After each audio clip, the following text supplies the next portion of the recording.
Ma'am, you just mentioned your name, Dr. Rucha Godbole. Is that how you pronounce it? Yeah. Okay. Yes, quite right. Thank you. And thank you for changing it and making it right. It's always my pleasure. Yeah.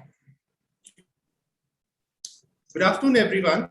It's my pleasure to invite you to this panel discussion today on how Indian and Israeli agritech companies are transforming agriculture, being organized by the Trade Promotion Council of India in collaboration with the Embassy of Israel to New Delhi. This webinar will discuss how Indian and Israeli agritech companies are basically, addressing some of the most critical problems being faced by agriculture today. For this session, we have a very esteemed panel with us, which represents the policy, academic, and entrepreneurial space from India and Israel. It's my pleasure to introduce our panel to you. Please join me in welcoming Madam Natasha Zangin, Counsellor, Head of Economic and Commercial Mission, Embassy of Israel to New Delhi. Dr. Rucha Godbole, Co-founder and CSO, SaliCrop. Dr. Sangita, Ladha, Business Director, Rivulis. Mr. R. Sabrinathan, Global Rice Agronomist, Netafim. Dr. Rakesh, Sharda, Principal Scientist, Plasticulture, Principal Investigator, Precision Farming Development Center, Department of Soil and Water Engineering, Punjab Agriculture University. Kapil Malhotra, Founder and MD, Total Solutions Group, and an angel investor. Mr. Kunal Prasad, Co-founder and COO, PropIn. And Mr. Saurabh Job, Global Marketing Head in Tello Labs. Now,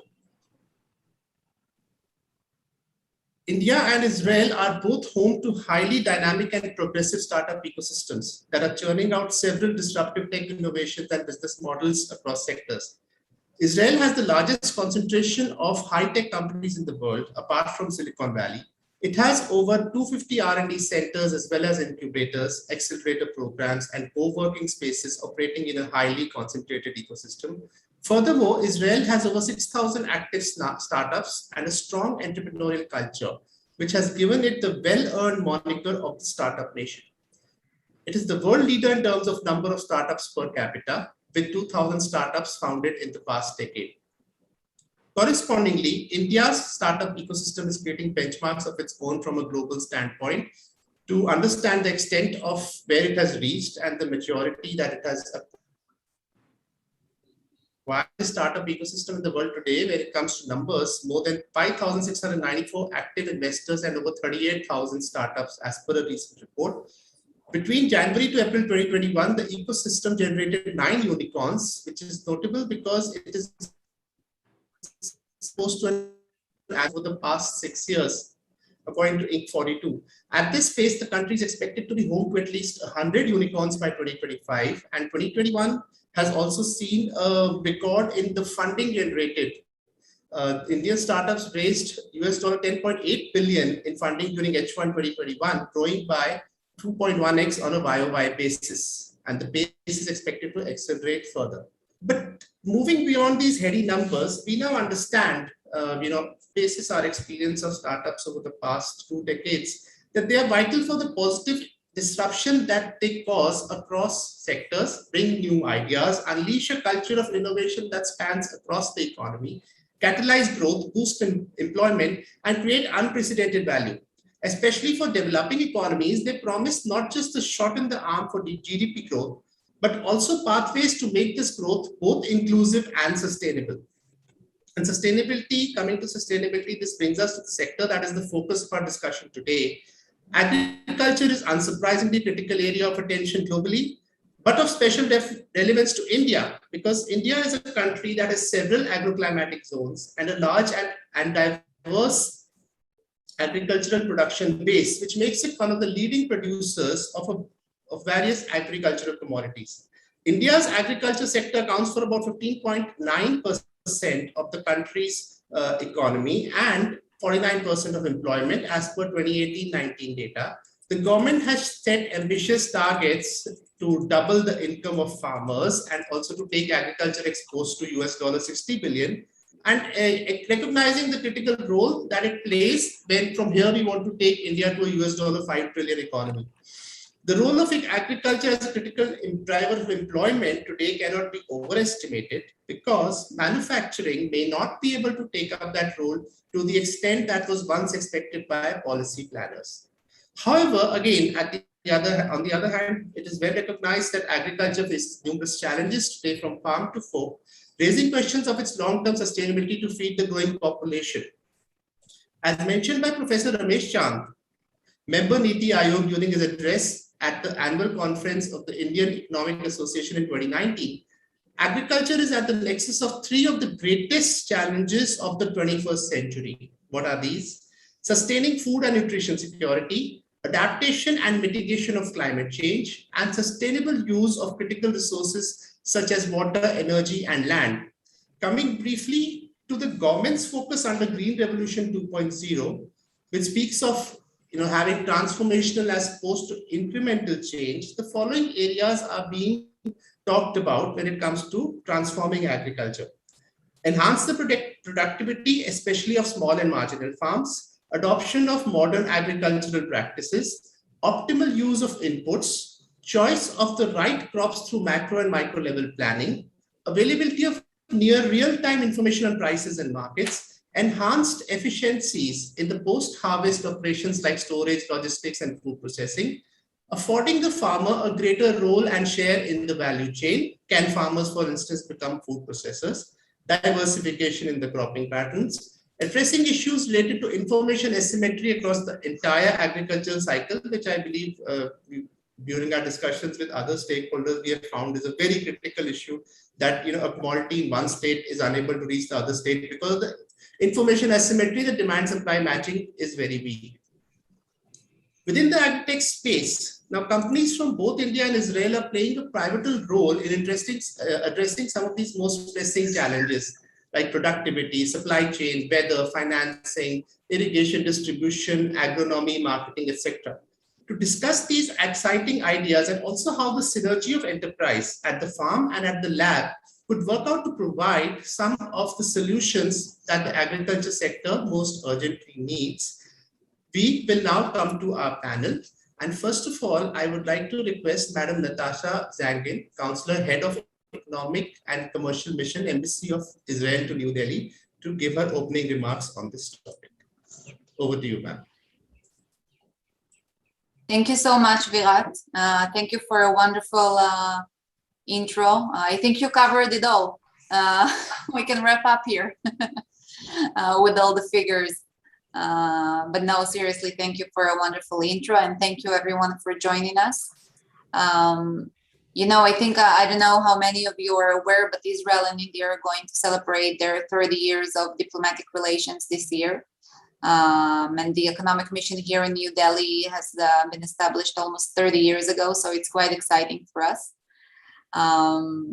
Since the establishment of the economic relations and the diplomatic, of course, relations between Israel and India, the bilateral trade and economic relations progressed rapidly. We started with about $200 million US dollars in 1992. And this was diversified. It reached almost 4 billion in the year of, excluding defense, in the year of 2020. So it's quite a growth, I would say. Moreover, I would say India is playing a substantial role as one of the most important partners for Israel when it comes to diplomatic relations, when it comes to economic and trade relations. We have 3 different economic missions here in India, in New Delhi, in Mumbai, and in Bangalore. It's the 3rd largest country with the number of economic missions that the Ministry of Economy and Industry of Israel has. So it's only an example of the significance that the Israeli government sees in India as a strategic partner. And briefly speaking, when the diplomatic and trade relations started about 30 years ago, we saw more traditional sectors like, of course, water and agriculture and chemicals. But nevertheless, being a tech-driven ecosystem, we've seen an increase in tech companies exploring India as an economic partner.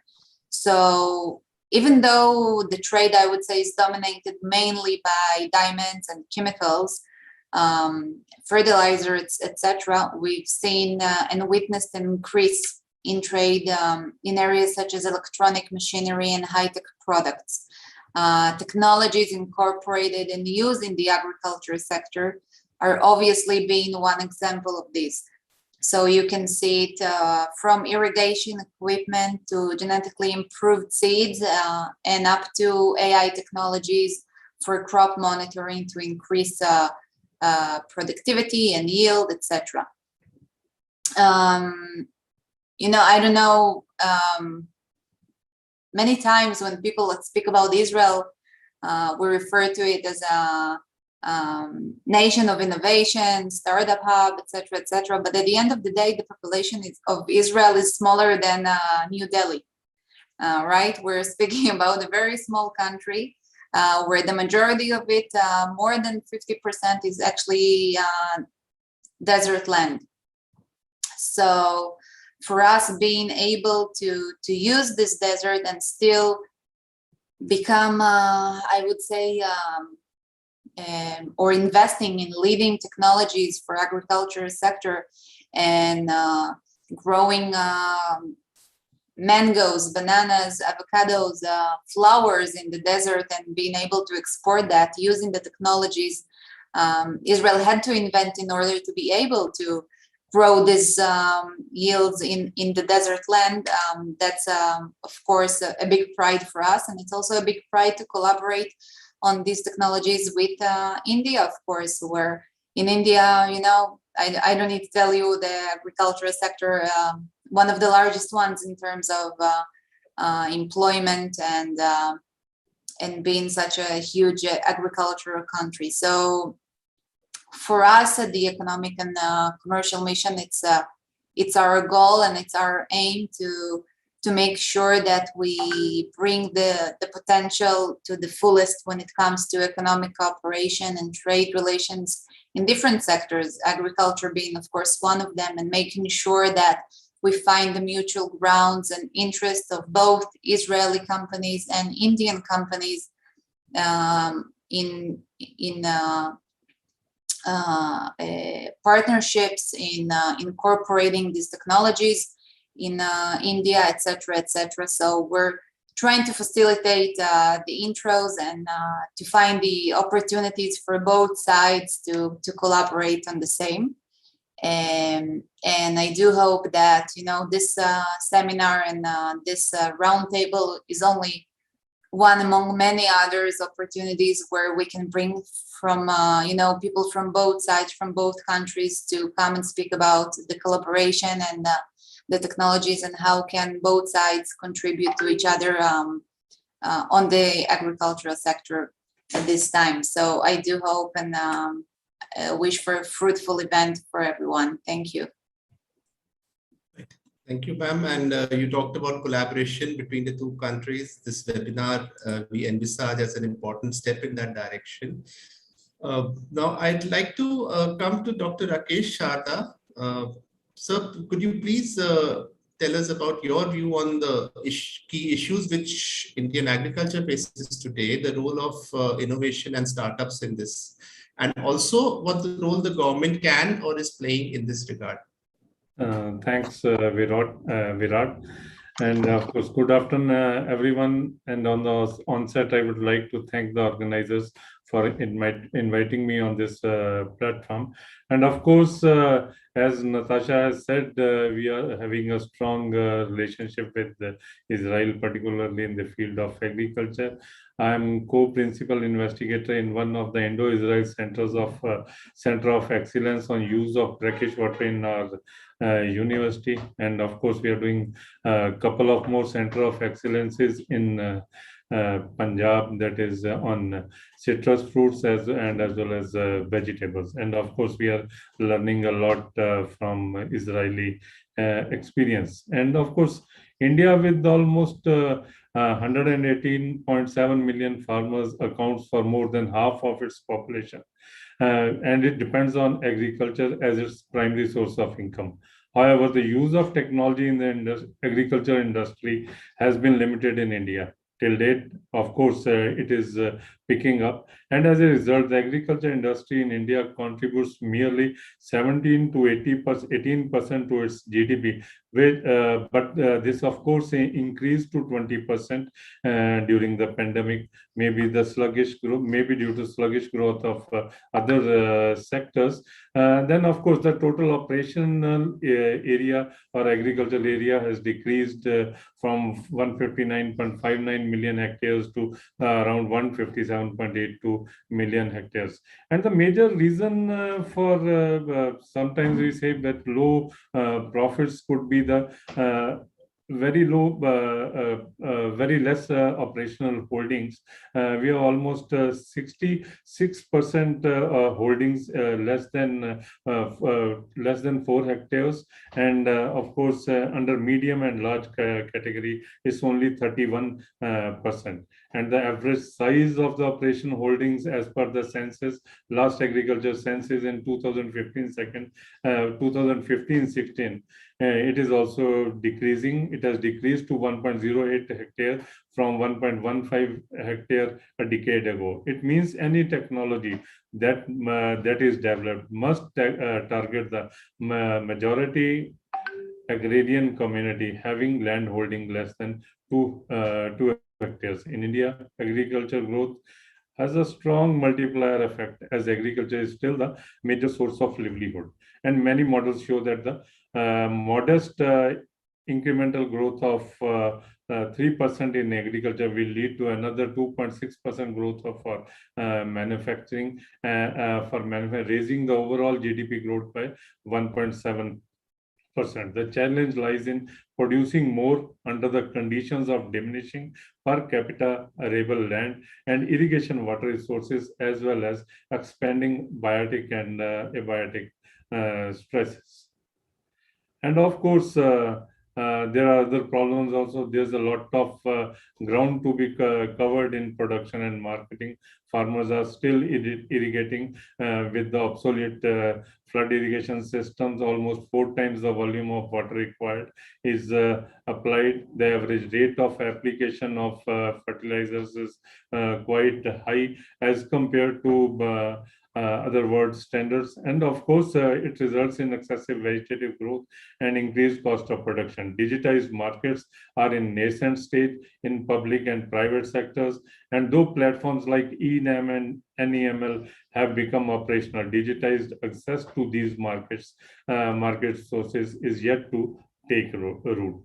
And the need of the hour is to address these issues and eliminate these road bumps with the help of technologies, as mentioned by Natasha also, which includes IoT, big data, artificial intelligence, or machine learning. And this is essential not only to have a competitive edge in the market, but also to create seamless trade channels, which was strongly felt during this last year of pandemic and during the lockdown, and develop a unified level playing field for all B2B buyers and vendors across the India.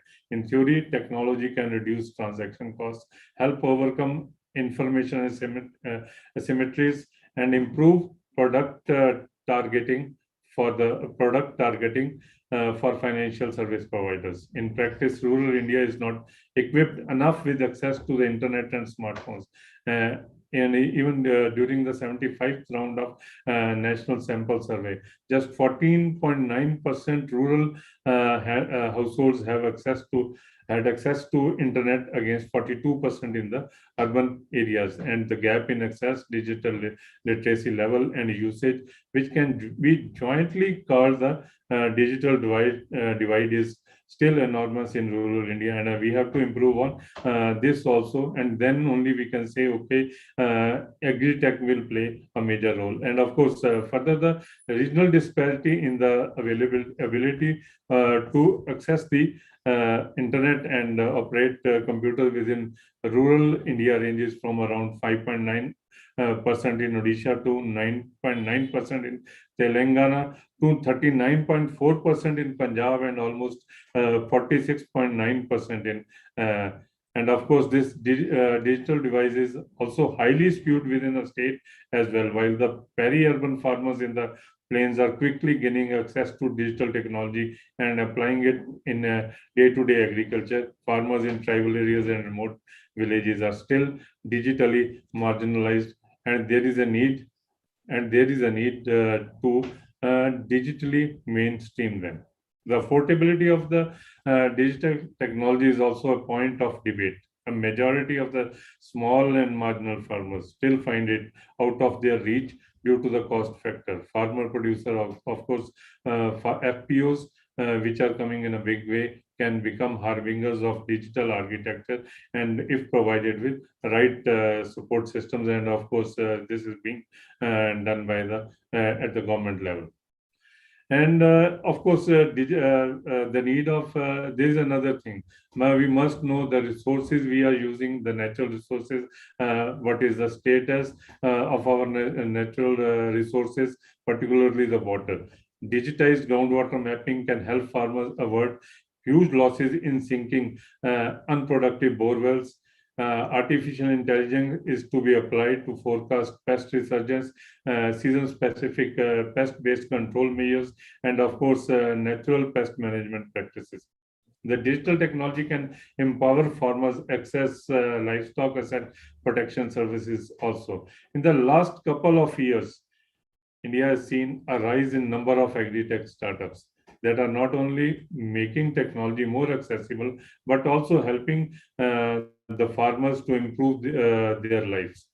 As the indigenous agritech is seeing activity in the last 3 to 4 years only, we have to wait for another, I think, 5 to 6 years to see a real impact on the ground. And of course, technology always have an impact even for the small farmer. I give you an example that in case of there's one place in Punjab where we have put up automated solar powered micro irrigation systems, and the smallest land holding that is we are having is around 2,000 square meters only, and people are enjoying the benefit of automation, solar power, micro irrigation systems, and of course their income levels have also increased, where earlier the lands were only it was a dryland farming, it was only rain-fed farming. Now their income, their livelihood status has changed. They are not migrating to the cities for doing labor or anything like that. They are placed at their own places, and it is so encouraging to see that people from all sectors are coming forward and experimenting with the various business models in the space. And of course, certainly this will help. Of course, academia, as Virat has said, academia is also doing its part into this. A lot of these agri startups are coming from the IITs, university systems, and of course the government is also playing a big role, and of course they started a startup initiative in 2016, and really the environment is quite encouraging. With that, I stop. Thank you, Virat. Thank you so much, sir, for giving that quite holistic perspective on the issues and how the possibilities that agri-tech startups can play. Now we'll be going to and fro between India and Israel. There are 3 representatives each from the startup or agri-tech ecosystems of both countries. So I will start with Dr. Rucha Godbole, co-founder and CSO SaliCrop, to give us her views on how her company is contributing to transforming or making agriculture sustainable, and how she sees the prospects of agri-tech in general.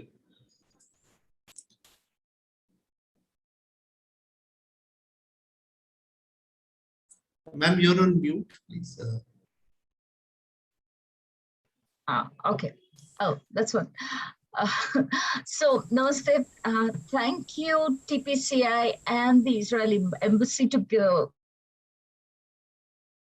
provide me and our SaliCrop to present our work. Actually, Virat and Dr. Sharda has covered huge amount of grounds for what SaliCrop does. Because SaliCrop operates into the space of climate resilience and abiotic stresses which is experienced by agriculture. We are an Indo-Israeli startup, but the themes that we are dealing with are not confined to these countries. This is of global importance. So climate resilience and abiotic stresses, as Virat and Dr. Sharda mentioned, we are a company, we have developed a technology, and actually the technology was developed in north of Mumbai. So I'm based out of Mumbai and my co-founders are based out of Israel. So this is a perfect Indo-Israeli startup. So what we do, what SaliCrop does is we enhance the seed, any crop seed, and we enable that enhanced seed to grow under abiotic stress conditions to give better yield. I mean, that is the very short answer to, what is it that our technology does. We have started our experiment. Very, very interesting. This Indo-Israeli themes keep coming over and over because we started our experiments with rice. I am a rice researcher. I have a long career in, even my PhD was in observing rice. So we started with rice, and we started in a place in India where, just north of the place where the first Jewish refugees 2,000 years ago landed in India. So, it's a salt pan land, and we had a very successful trial there. We could increase, we still have the trial on. This is the 4th consecutive year. We could increase the yield between 13 to 26% on the salt pan land. So this is a salinity stress that we are looking at, and we are mitigating it through our technology. So coming just very briefly to our technology, we received the seed from the seed company or seed aggregator, whosoever. We put it through a wet chemistry process, which is proprietary and which is tailor-made for that crop and the expected level of stress for that crop. So we need that data. So we have to calibrate for each new variety or crop our approach. And we do it within one growing season. So our advantage is that we can do this crop enhancement much quicker and at crop level. So later on, there is no intervention from our side. So it reduces the intervention costs and all the labor associated with it. And the most important thing is that it is entirely scalable. So it comes good for the coastal farmers from my home state, Maharashtra, where people have land holdings. There was a talk of under 2 hectares. My God, people have land holdings of 25 cents. And of those, imagine of those 25 cents, if you lose because of seawater incursion, you're near a tidal river, and because of seawater incursion, you lose a part. You go hungry for part of the year. And that is how SaliCrop started. That is how SaliCrop started. We noticed pretty fast that all the stresses, drought, heat, salinity, they share pathways. And that is how our basic concept of mitigating abiotic stresses swapped over to other abiotic stresses, but we started with salinity. So I would love to, in fact, speak to Dr. Sharda, offline and get his views on it, how to take this further. So currently, we have a basket of different crops, vegetable as well as grain crops, and dealing with drought, heat, and salinity stress. We have our experiments running in Israel, and we have our work happening in India. We have associated with Tata Trust in East Godavari districts. We have worked in the salt pan land, as I mentioned, in India. And in Israel, we have worked with tomatoes, capsicum, carrots, and also the field crops like maize and wheat. So we are at a very interesting juncture just now. So India, I mean, being an Indo-Israeli startup, we are in India and we are looking to expand our footprint in India. But we are, as I said, we are a technological knowledge startup. We are not manufacturers ourselves.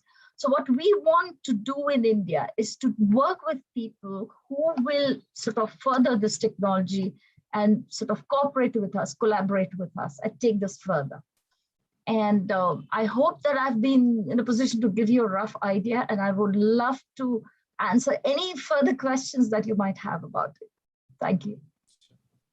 Thank you so much, ma'am. Quite a good idea in a short span of time. I now come to Mr. Kunal Prasad, co-founder and CEO CropInd, to talk about his company's contribution and how it's looking at its vision for the future of agriculture and the role it is expected to play. Kunal, over to you. Thanks, Virat, and hi everyone. Good afternoon and good evening in different parts of the world. So yeah, CropInd is basically a tech company and solving some of the problems which were highlighted. Like Virat talked about some great statistics, and I got some of the statistics also updated by what Dr. Rakesh was talking about.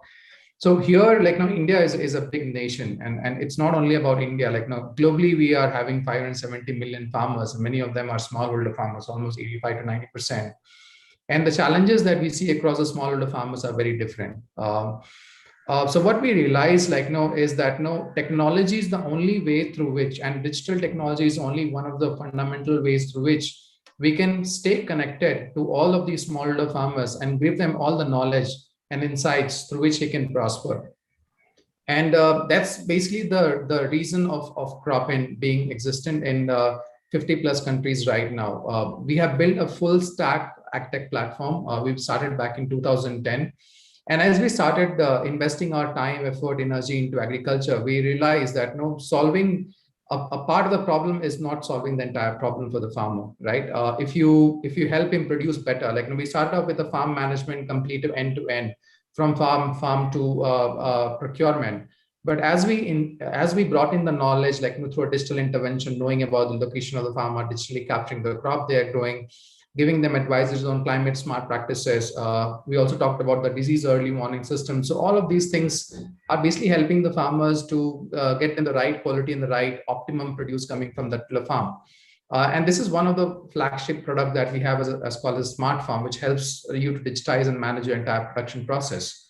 But that's not the end of the journey, right? So once we have helped the farmer or a farmer in farming institution, the next thing is how you can increase the value of that particular produce, which means connecting the produce to the stakeholders which are interested in the right point in time.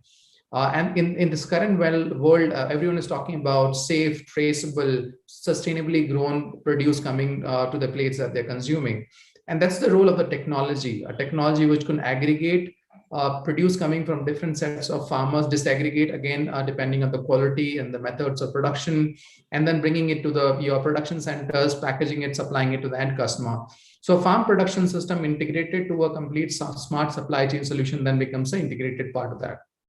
So what CropInd did is that we integrated our solution to a complete end-to-end supply chain solution. And as we did that, it became one suite of solution from farm till plate. But later what we realized is that the stakeholders that we're engaging with, like the government, public sector, private sectors, NGOs, FPOs, the later need of them was that they were not able to get the right set of buyers for them. They were having traditional channels of going to the markets, but can we expose them to better markets?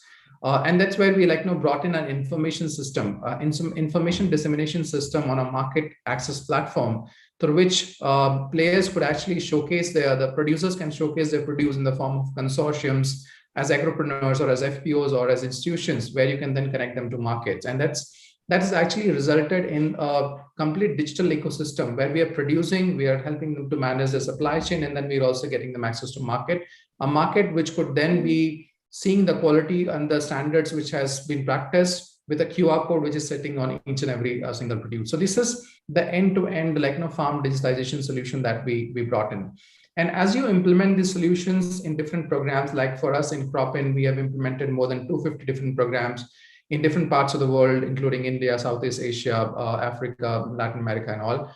We realized that the problem is of a program. The problem are very different for different parts of the world, and for an institution also the problem could be very different, right? They can pick up like, no, for institutions which are just starting off, they will say, I'll talk about digitization, advisory, basic services. I don't know about where my farms are located, what is the crops they are growing, how can I help them with the climate smart advisories. So from that set of institutions to institutions which have grown up, like which have worked in the digital era for a couple of years, and they say, now I have data and I want to utilize my data. I want to build some predictive insights and analytics which can help me to plan my production process well in advance in the right way, so that my risk of production can be reduced. So that is where you come to the world of insights and analytics. And the third layer is like, when we talk about the current world of machine learning and AI, where it is not just the customer data, but we triangulate the data with other data sets which is publicly available, to other data of satellites and other information systems and weather, where you can then bring a collaborative insights, where we call about like predictive insights or insights at a very large level, scalable level. And then you build the models for helping institutions to interact with the farmers even without going to the farms, right? And that is where technologies like satellite technologies are being leveraged. And Cropin brings in their expertise of like, helping governments implement that program at scale. Like, for an example, if you want to predict the crop which is growing in Punjab in number of acres in district level, we can do that. To that level of programming, to even going down to a plot level, like, when there is a program working with, say, 1,000 farmers, the company would say that, why should I spend my effort always to send my field team to know how the crop is doing? Can you help me remotely assess what is happening at the farm and give me the right insight? So we help these companies to monitor their farms and give you all the crop levels, test level, and other from crop prediction to stage prediction to stress prediction to yield prediction and things like that. And we have a lot of customers on that. Now, once you build that level of expertise, like, there are a lot of other opportunities that opens up. And to give you one example, like in the last 2 years, we started engaging with banks, because especially in case of lending, it's a very long process, long tail, where a field representative has to go to the farm. We call it the banking correspondence, and you have to engage with the farmer, understand, collect a lot of data, process that in a month's time, and then you actually process a loan. But now what this AI is bringing is that, you can remotely look at the farm on your bank desk. If the farmer comes to your desk, you can click his survey number or his farmer digitized number. And then you can actually know that, what the crop the farmer was growing in the past, what was his credit worthiness, and how much is your opportunity for lending, with your NPAs reducing to the extent possible. So that is the world of agriculture that we are living with. It's a more connected, it's an ecosystem of data, where the institution is not only like, using the data for their own benefit, but also the data is being available to your co-created partners. Like, if you're a market player, you would like the banks to come and finance your farmers or the farmer groups. If you're an input supplier, you would also like the entire program to be supported by all other partners. So we are seeing the co-creation of different business models, from inputs to finance to insurance to markets to sustainability practices, coming on the common shared data platform. And that is where, like, we come as a partner of choice for tech data-driven agriculture. And it also opens up a lot of possibilities of partnership, because we are bringing that tech service. But on top of that, you can bring a smart drip irrigation service. Like, just to give you an example, like when a customer comes and says that, I want to do this, but I also want to bring in the best of the class IoT and drip services for this particular part of my farm, right? And then we go and partner with these types of institutions. So the future of what we see is a connected system, not only for the farmers, but also for the ecosystem innovators, agri-tech companies, to come and participate on that and provide the service, so that everyone saves, like, almost 80 to 90% of the cost of them directly going to the farmer engaging. And that's the model that we are engaging, and we're very happy to come and partner with all like, institutions where we can co-create this model and go forward. So thank you so much for this opportunity. So much, Kunal. I would also like to request the panelists that there are some questions which are coming up in the chat box. If you would like to answer them there and there, want to type in the answer, or we can take them at the end of the session, so that you can take a look at. Now I would like to come to Dr. Sangita Ladha, Business Director, Rivulis. Ma'am, over to you. Please share your views on your organization and startup ecosystem. Yeah, thank you, Virat. It's an honor to be a part of this esteemed panel, especially when I'm representing an Israeli multinational manufacturing micro irrigation systems. Natasha, you mentioned about Israel celebrating 3 decades of diplomatic and trade relations. And in my opinion, we should also be celebrating more than 3 decades of technology which was brought in from Israel in India, and it has completely transformed the agri sector, which has got a very wide, visible, tangible impact. And food security, water security, energy security, sustainability, water productivity, doubling farmers' income, everything we've been able to achieve it. And I think by now you all know that it's nothing but macro irrigation. So the advent of macro irrigation since 90s has enabled precision in application of water, fertilizers, high productivity, lower resources, reduction in inputs, and has really transformed the irrigation and the agriculture sector. And Dr. Sharda gave a very good example about small. So whether it's a small farmer, large farmer, medium farmer, this technology has been easily adaptable. But going beyond this, like when you want to scale up your business and maintain a consistent competitive advantage, so either the way forward is, especially in India, where the generation has become tech savvy and the advent of smartphones in rural India has disrupted this conventional industry. So accelerating the digital transformation, innovation, creativity with agri startups is a way forward. And I would like to reflect here that acquiring a new startup in 2016 in Israel has transitioned our offering from precision farming to smart farming. In 2016, Rivulis Irrigation acquired Manna software, agri startup based out of Israel, and it's a company which offers cloud-based irrigation intelligence software to individual farmers using remote sensing techniques. So this is a technology which is very site-specific, which is very customized to a small farmer. A very site-specific recommendations on how much to irrigate, when to irrigate. And the main feature is it is completely app-based, no sensors required. It's only just a software. And with the help of satellite, we are able to give hyper-local weather information to a very individual farmer. For example, a farmer in Tamil Nadu doing sugarcane farming vis-a-vis a farmer doing sugarcane farming in UP, both of them will get the inputs based on the local weather conditions with the help of satellites. So these daily irrigation recommendations and a farmer being able to see on its images of through the satellite images a vegetation of his farm, the vegetation variability, the wetness map, daily weather forecast, minimum maximum temperatures, rainfall values. So this has brought in a smart farmer engagement. It has changed the way we connect with the farmers directly. This today, when we are able to, map the entire farm pixel by pixel, this integration of hardware, which is a micro irrigation, coupled with the software, has leveraged our agronomical advisory services to the farmer, and it has made a farmer engagement or entire farming data driven, or we can call it as smart farming, and a step towards from precision to smart farming. So this access to real-time data itself has a host of meaningful insights.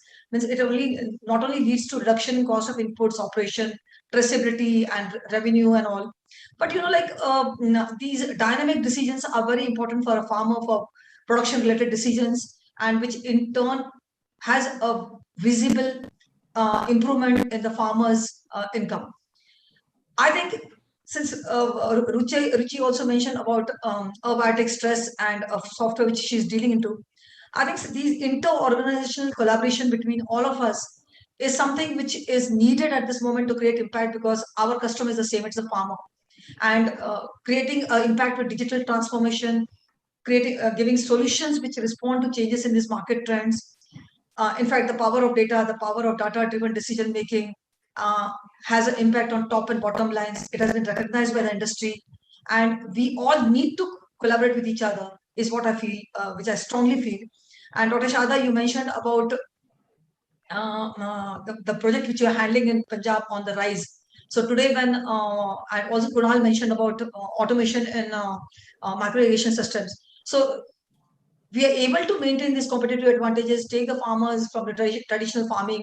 Mitigating risk is something which the agri ecosystem is doing it and making agriculture lesser riskier and much more productive is something which we all together can take the agriculture to a new level. And like if microirrigation could be used in rice and wheat today, it is something which can be used for any crop. So wherever there is a microirrigation, you can have this software used. And we look forward to collaborating with everybody across the board for implementation of these new technologies, which does not need any hardware and which is very, very easy to implement across the sector. So thank you so much, Virat, for the opportunity. And I think it's a very small talk which I've given, but I would like to take it further and answer to questions if any. Thank you so much. Absolutely, ma'am. Thank you so much. I will now come to Mr. Kapil Malhotra, founder and MD,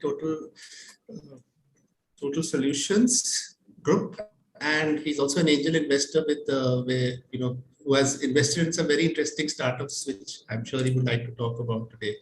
Over to you, Kapil. Thanks, Virat, and thanks to the TPCI and to the Israeli Embassy for inviting me here today. Purely talking from an investor's appetite, I think this is the tipping point where all of us are very keen in this sector. I think the sector kind of started getting attention over the last decade or more, where we looked at companies that were bringing data and digitization, some work that Kunal has been doing and Propin and the rest as well. So from an investor's perspective, how I would like to look at things, the moment this industry becomes larger, not in terms of the footprint, but larger in terms of the economic contribution that it's putting in the country. And the moment I see people staying back in villages and getting to agri as a business opportunity, where the brain drain does not happen further, and the villages become economically sustainable in itself. So I'll share a quick story that last year during COVID, we were traveling in the hills, and I got an opportunity to visit a place by the name Jollycote that is known as the epicenter of bee farming. And that is where, we started understanding concepts of pollination and other concepts of challenges that these bee farmers were having. Incidentally, these are people who are landless farmers. But there were amazing policies by the government, from sweet revolution to giving them subsidies and other opportunities. And that is where I invested into this company by the name Bee Himalayans that helps bee farmers to unlock value in terms of getting great honey as a product to your doorstep. And wearing the investor hat, what we realized that what was important is that we need to digitize all these bee hives and boxes across the entire country. So a farmer could do more produce, but more importantly, if we can commoditize it, and the larger players would not have to visit these places physically, but they could start buying the produce online and get price protection for the farmers instead of having the prices to vary year on year. And that is where we saw an opportunity. And that is how a few of us got together to further strengthen Bee Himalayans as a company. And then I started spending some time in Uttarakhand, met various people out there, including the farmers and the people in the administration. And we see a lot of opportunity that is definitely going to come. However, fast forwarding this, maybe 10 years ahead, if agriculture's industry becomes something that does not rely on subsidies and becomes a taxable industry, which is something that would be very difficult to predict right now. But looking at what's happening on the panel today, from our friends in Israel to companies today on the panel, I think the way to go forward is definitely making this industry a very investable industry. And that is where we all become very interested in this. The other company that we've invested in is a technology traceability solution. And they're working with a very large fertilizer institution where they're ensuring that not only does the fertilizer reach the last mile, but the administration of that fertilizer the way it needs to be done, and ensuring that the footprint happens and is captured, and also educating the farmers at the last mile. So I think some amazing work is happening out there. So eventually I would say is that, during COVID, we've seen a lot of people becoming farmers again. Everyone at home has started gardening or something or the other. I think there's going to be a much bigger impact because people have realized during COVID that health and agri, they go hand in hand. And we need to ensure that we can capture all the elements, the entire supply chain, the entire life cycle of the produce. And we need to ensure that the farmers at the end of the day, they really are termed as entrepreneurs. They really, make some money. So this is one of the products that I use, the honey product that I was talking about. And then another company by the name Agro2O that I invested in a couple of years ago, that is an advanced hydroponics product. On your tabletop, you can grow 50 types of herbs and 50 types of ornamental plants. So I think from our perspective, from an investor's perspective, I honestly believe this is industry that is future-proof from an investment point of view. I think we're just a couple of years away from seeing some unicorns and decacorns coming out of India. And I believe with the help with our friends from Israel, we would like to create this corridor in a more cemented manner.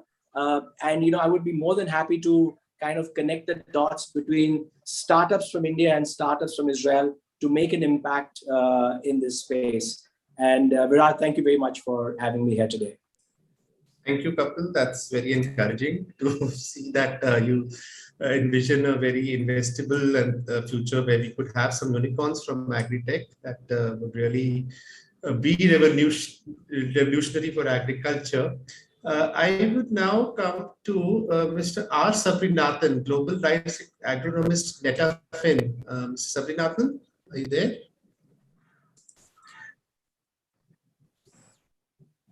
I think he's kind of offline right now. So I'll come to Mr. Saurabh Job, Global Marketing Head in Tello Labs. Saurabh, can you make your presentation, please? Sure thing. Thank you, Virat and TPCI, for inviting us on this panel discussion. And my greetings from Intello Labs to the esteemed panelists and the audience here. To start with, I would really like to give a shout out to the Indo-Israeli agriculture projects, the Center of Excellence and the Village of Excellence programs that have been launched between the two countries. And these are exciting initiatives that are going to help us in a great deal. And to come on to the topic here, in specifically talking about some of the challenges which Virat and Mr. Sharda also outlined, that in the Indian agriculture sector, definitely there are three key areas that we believe are definitely needs attention. One being specifically the information asymmetry that exists, timely information about reliable and timely information about the markets to the farmers, to infrastructure related issues, and there are reforms happening across, and these are really great ones. And then finally, the market linkage is one. These we believe are really, really important. Now, to come to our Intello Lab story specifically, we believed we looked at it from a different angle. We looked at the entire agriculture and also the food space from two key angles. What we understand is, one is to ensure the sustainability in the entire ecosystem. One is the food loss that is happening. And if you look at global statistics and also in India, what FAO and the organizations quote, about 25% of, just strictly speaking on fruits and vegetables itself, 25% being lost is a huge challenge. And the other part is in terms of ensuring the livelihood of the growers, the farmers, having these market linkages becomes very, very crucial, and having a fair pricing, transparency in the entire system is crucial. And that's where we came in with our technology expertise, and we leverage AI, computer vision, and deep learning, to be precise, to assess the quality assaying space. If you look at globally, is currently done manual across the board, right from sorting to grading, and that causes a lot of issues. One from the farm to the fork, there's a lot of loss that happen because of that. And our technology specifically focuses on leveraging computer vision to understand and objectively assess the quality in a great deal. And what happens with that is, once you do this, you can actually route the produce in the right manner to the right supply chain, whether it has to go to the end consumers or to the food processing units, or it has to be used in the local market. So that decision can be taken pretty quickly. And that's where our core base of technology lies in our models. We currently support more than 50 plus commodities across F&B, spices and food, dry fruit space to cover quality across these parameters, multiple parameters across, right from your sizes to the colors to defects and so on and so forth. So these multimodal quality assaying brings in a quality report which is very objective and can be leveraged across multiple applications. And that's where we are seeing a lot of adoption in itself. So our solutions are threefold in current mode. So one is specifically smartphone based solutions where users, growers, packers, shippers, and the entire food value chain can use and deploy it across different parts of the supply chain in itself to assess quality, understand what is the current state of the produce that is going out, and then take corrective measures or take the right routing decisions there. The second application of the same technology is in terms of, we realize there is a great need for sorting and grading machinery, applied machinery products itself, because there's the produce that is brought in has to be properly graded so that a fair amount of about the quality as well as the price can be determined. So second application for us is our sorting and grading machinery formats that we have brought into the market. And the last one particularly, which we're pretty excited about, are our quality-based market linkages platform. So we've recently launched one of the largest, it's going to be one of the largest trading platforms for example, cardamom, and there are whole other fruit categories that are lined up. We are already in onions, potatoes, and garlic trade, and then there are a couple of fruits also on the pipeline. These market linkages are really transforming in nature, because this is not typically based on the classic the manual inspections that are being done, but it's specifically focused on leveraging our quality assaying technology and then determining and identifying and doing a price discovery for right from the farmers and to the different participants in the value chain. So these are different products that we believe can really help us produce, not only reduce the losses, the food losses that happen across the value chain, but also bring in the price transparency and fair pricing across for the different participants. And that can help our agrarian society as well as our bilateral partnerships a lot, because both the nations have fruits and vegetables, which we are key interests. So that's definitely, we believe, can change and transform the agriculture sector from our point of view. Over to you, Right. Thank you so much, Saurabh. Mrs. Sabrinathan, are you there? Yeah. Good evening. Yeah. Okay. Yeah. Okay, sir. Over to you. Yeah, I'll start my presentation. You can just. Sure.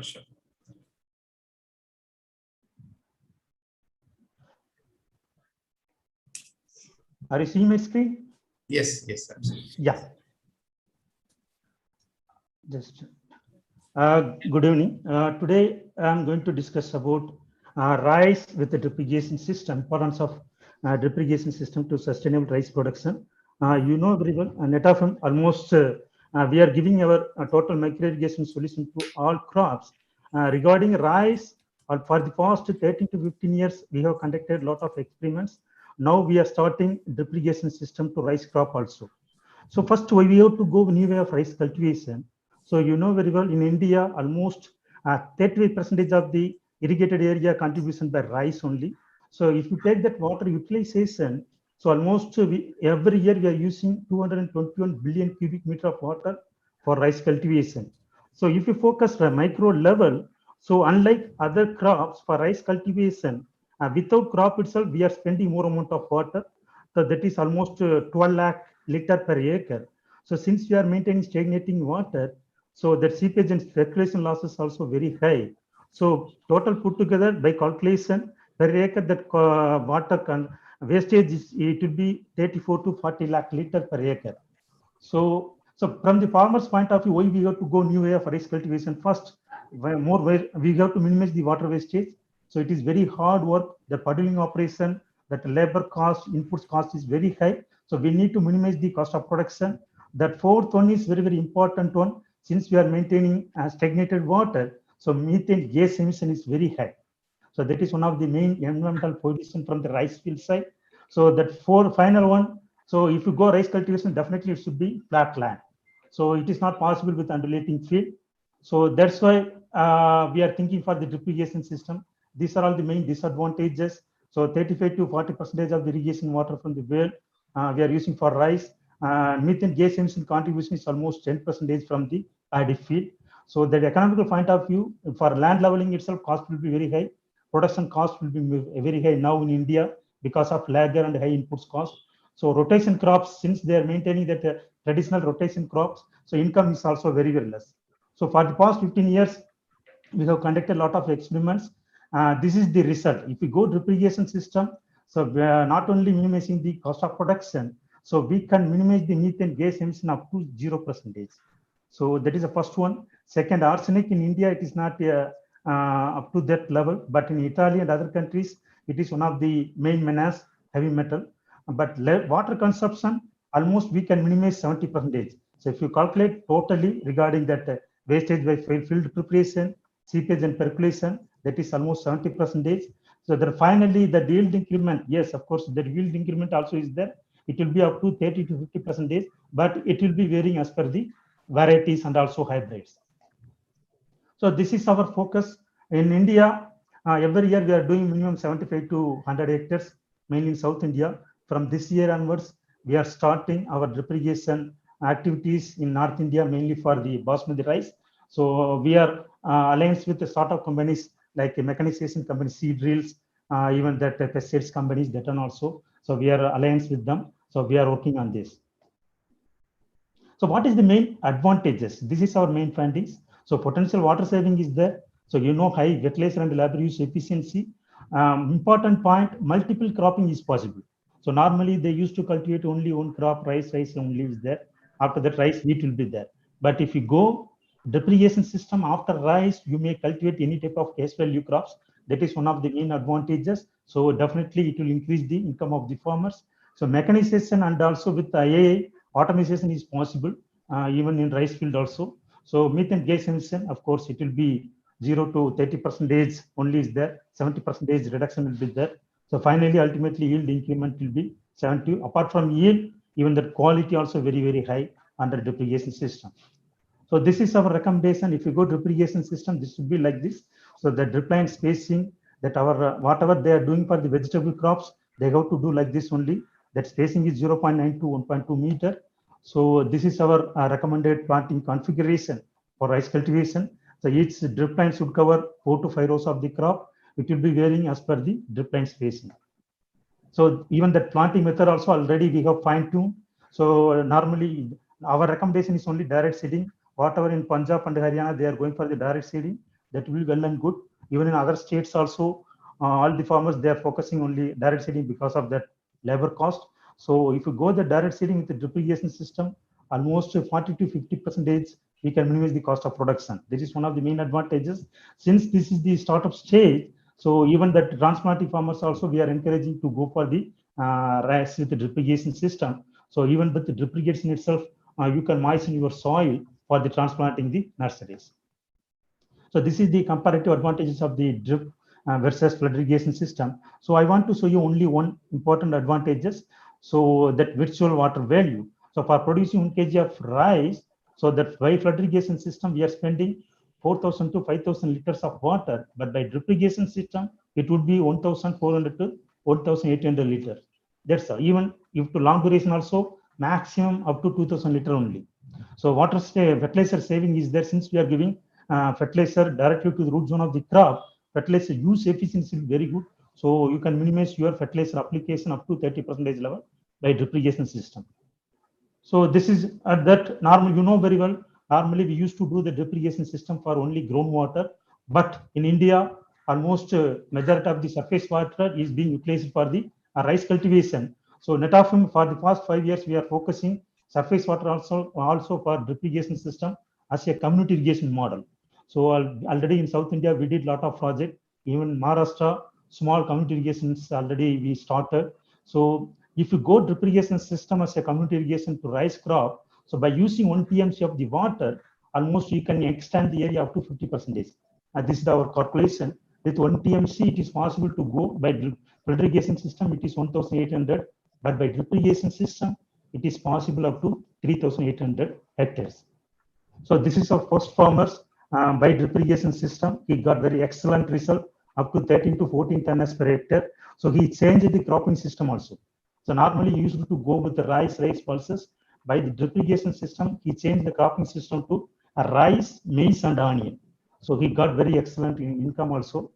So this is our recent success stories by drip. So almost yield increment 30% is there. So water saving up to 50% is there. So we studied methane gas emission in the farmers field on farm trial. So with the institutions, so definitely 80% methane gas emission will be minimized by the drip irrigation system. So this is from Gujarat, North India. Last year, one farmer, almost 11 hectares, he grew rice with the drip irrigation system with Bayer hybrid rice. Very excellent result.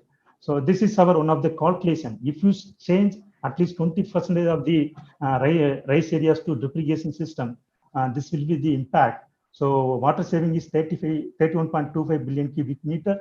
So methane gas emission will be 61%. So power saving will be minimum 600 crores compared to flood irrigation system for the 25% of the area. This is the calculation. If you want any information, I will share to you. That's it from my side. Thank you.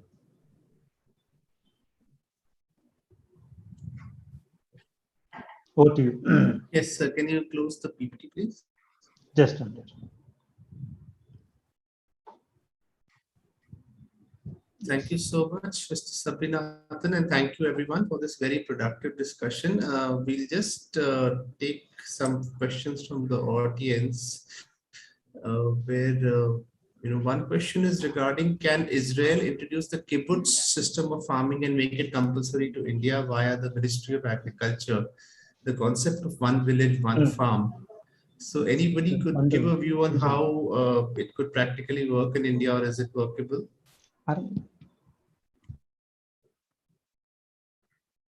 Who would like to take it up?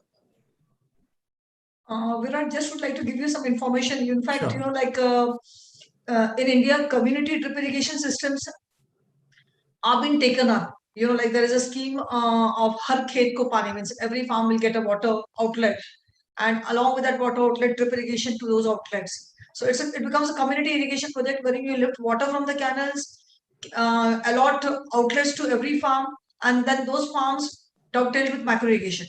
So you cannot have one single farm like kibbutz, but you can have a community irrigation project conceptualized, and that is a way forward for mass adoption of macro irrigation in the country. Right. And there is one question on a national, Indian national water pipeline grid, which could interface with greenhouses and also which would also have drip irrigation facilities. Yeah, exactly. That is integrated water resource management. Okay, so that's the same thing, right? Similar at the time. Right. I think there are no significant questions as such. There are more comments, but I would like to put up a general question for the panelists where you could talk about, 10 years from now, how do we envision, Kapil has given some insight into this, how would you envision, agritech playing a role in transforming agriculture in India? And what challenges do you perceive on the way which, all stakeholders should work on? So, Natasha, ma'am, over to you. Any inputs on this? Thank you, Virat. When we're envisioning 10 years ahead from now, I would really hope to see many progressive farmers using technological solutions, at least one technology being incorporated into the field, either field monitoring or irrigation, smart irrigation, or anything that can be related to technology whenever you deal with the agricultural sector. I think that I think there is a wish and there is a will from both sides to see that happening. And for most of the farmers, at least, stepping into a more progressive kind of step of farming in the agricultural sector. I think that the biggest challenge now for both sides is to overcome the price sensitivity of this type of technologies, considering the fact that most of the agricultural farmers in India currently are small farmers, and not always it's I would say financially reasonable to incorporate this type of more expensive technologies when you only have a small farm to handle. So I would say this is the biggest challenge for in this sector for the next 10 years collaboration, that we surely need to make sure how and to analyze how do we bring the potential to the fullest on these terms. Thank you so much, ma'am. Dr. Sharda, your views? If you say 10 years ahead, I view automated drip irrigated farm, may it be a small farm or may it be a big farm. Right now, we are working on quite a number of technologies like IoT-based device for particularly for flooded rice fields. Here we are promoting a technology called alternate wetting and drying. Of course, this is quite a common technology which is being practiced in various parts of the country. And this technology costs around 10,000 rupees. And we are in this season, we tested this technology. We are testing this technology on almost 200 farmers across the state of Punjab. And we are expecting that if we got funding from the government, we can reduce the costs, and of course that can be used. Of course, this is a IoT based technology which senses the moisture and then helps the farmer to economize on the water, saves around 20 to 30% of water. And of course, we have as told by Sabrinathan that they're working on rice. Yeah, we are also working on drip irrigation in rice. We moved a little further on this because in Punjab, the lands are flat, the tabletop lands, and there we are using low pressure drip irrigation systems, particularly in rice, because that reduces the cost also, and the cost of and also the investment on filtration systems and all that. So what I envisage is a farmer 10 years ahead will be having a mobile phone in his hand and having all kind of informations, right from going into the field, measuring or taking the images, and then of course getting the decisions about insect pest management, and then of course biotic and abiotic stresses, as Dr. Godbole has said. And of course we are almost in all the universities, in all the IITs, people are working on it. And of course, people in Israel have also worked on such systems.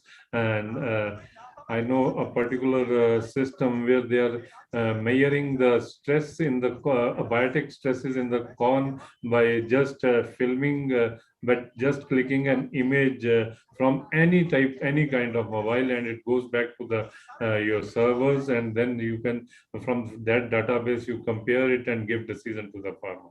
That is how I see the future. Thank you so much, Dr. Godbole. What do you think will happen and what do you think should happen? Well, first is that I'll say what I think should happen. So as I already mentioned, the farming scenario in India is quite different than in the other countries. And unfortunately, so far, most of the technologies developed have been, I mean, people have tried to cut paste them in a particular way, if I may say so. So we need technologies which are developed for Indian conditions. So there might be sort of overlaps in the other technologies which are possible in other countries, but I mean, we need to have something which is sort of, developed here. Because I'll give you a simple example. I mean, with Rivulis and Netafim, drip irrigation. I mean, you hear a lot about drip irrigation, but what I feel is that we need technologies for diffuse water storage. We are a rain-fed country to a large extent. And if we have diffuse water storage, all the drip irrigation technologies would come and sort of, extend their footprint enormously. But much less is talked about in case of this diffuse irrigation. Everybody only talks about the distribution of water. So my submission is that we should look at technologies which are appropriate for our crop soils, I mean, for our farm sizes. We have farmers who take 3-4 crops per year. Most of the farm equipment is developed for places which have got large farm holdings and most of the time 1 crop per year. I mean, if you sort of take this on board, you will see the large gap that exists today. And so I hope and I think it would come because people have started coming up with these technologies. And of course, the AI-driven and IoT-driven technologies would be hyper-local. And they would have to dabble into the problems that small farmers, medium farmers state. I mean, it could be logistics, it could be, it could be aggregation, it could be anything, but appropriate to the size and the localized problems that we face. That is my prayer and my submission. Thank you so much, ma'am. Over to you, Kunal. Yeah, so I think by 2030, we will be talking about India, which will be a $10 trillion economy, right? So India of that time would be very different. The farmers of that time eventually would be also very different, depending on the amount of investment, obviously, what the government is doing. So it will be more connected, more invested, right? You would have smart farmers. A majority of them would move to transition towards that. So that's the positive side of that. But I think in that path from now till to 2030, right? I think there's a lot of collaboration that will be required. Obviously, these are great forums. India, Israel is already leading in terms of multiple things, and how we can partner to bring that interventions right now in the ground to support the ecosystem. Because if we see on the other side, the farming is quite challenging. Farmers are moving out. Climate change is impacting them. There is no sustainable. The soil is degrading and water is not available, right? Thankfully, we are in good shape because the last 3 years, the weather has been good, but had it not been good, we would have been facing a lot of challenge. So I think it needs a much larger collaboration. We need to, as we talked about, going to hyper local, hyper precision, so that every single farm and farmer has to be treated as a individual asset, and all stakeholders which can involve to make that profitable and increase the value should get together. I think that's the connected ecosystem, and that's the data-driven world in the field of agriculture that we see. And I see that India would also have a lot of unicorns or a lot of service-based approach, which would bring much more integrated services at the doorsteps of the farmer. From drone-based spraying services could become more popular. Farmers could go for more and more drip-based irrigation services, more of the sensor-based services. Supply chain would be streamlined. You would have more smarter warehousing facilities, transportation, logistics, which are struggling with 20-30% losses that's there. So I think that's where the digital world will also connect the physical and the other innovation to make this entire process efficient. And hopefully that's something that we're envisioning by 2030. Thank you so much, Kunal. The very useful views. Dr. Ladha, over to you, ma'am. Yeah, Virat, actually, we are talking of 10 years down the line, but I will say that, just 5 years down the line, we are arriving at a situation wherein the water demand shall surpass the availability.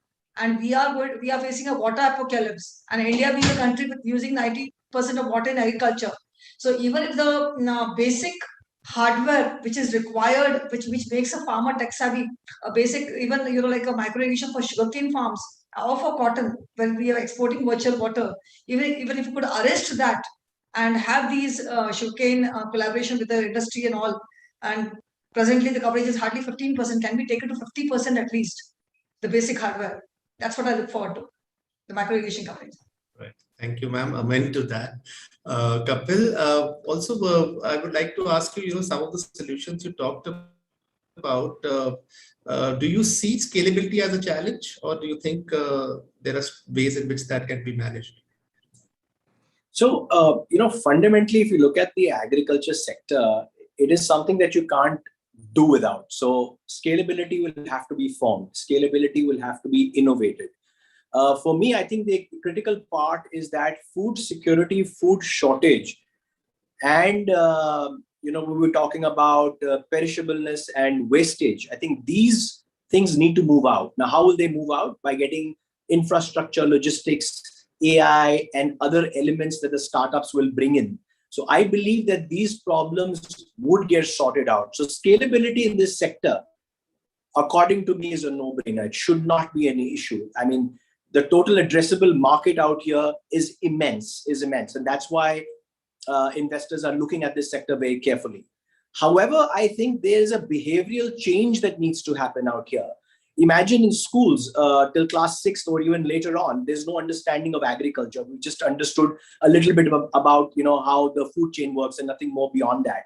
So I think there has to be a behavioral change at that level as well, where students and youngsters understand how important this sector is.